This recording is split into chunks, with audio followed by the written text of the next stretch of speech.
India's hope of securing a spot in the World Test Championship final in 2025 have been shaken after a stunning 10-wicket defeat to Australia in the Adelaide pink ball test.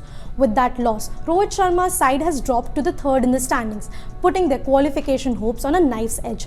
But can they still make it to the final? Let's break down the scenarios. This defeat to Australia levelled the 5-match series at 1-1. But more importantly, it has had a significant impact on India's position in the World Test Championship standings. Australia have surged to the top, while New Zealand, who were once in contention for the final, have slipped down after their loss to England.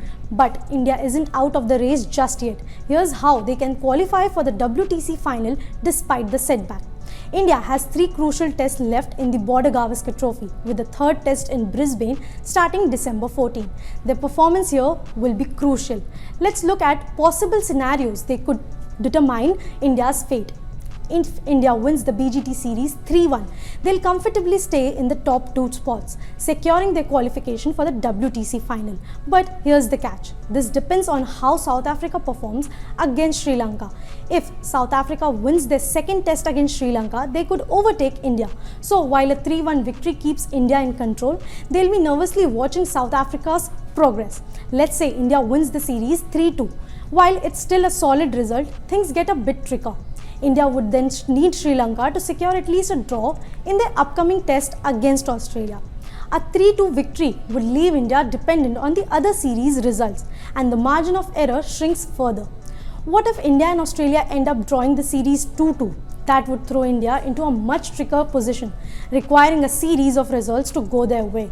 In this scenario, India would need South Africa to win their series against Sri Lanka 2-0. They'd also need Sri Lanka to beat Australia by at least a 1-0 margin in that last 2 test series. If those results happen, India could still hang on their spot in the top 2. And here's where things get really complicated. If India loses the series 2-3, their qualification hopes would be entirely dependent on a complex set of results from across multiple series. In this worst case scenario, South Africa to draw their series with both Sri Lanka and Pakistan, and Sri Lanka to secure a 0-0 draw in the series with Australia. India's path to the WTC final may be uncertain, but with 3 matches remaining in the Border Gavaskar Trophy, they will still have everything to play for. The team must now regroup, focus on winning the upcoming tests, and hope for the right results to go their way. As India heads to Brisbane for the crucial third test, their hopes of reaching the WTC final hang in the balance. Can they overcome Australia and keep their dream alive? We'll find out soon enough. Stay tuned for all the latest updates on India's WTC qualification. The battle for a spot in the final is heating up, and with the series on the line, the coming weeks will be full of drama and suspense. And don't forget to like, share and subscribe CricketNext for more updates.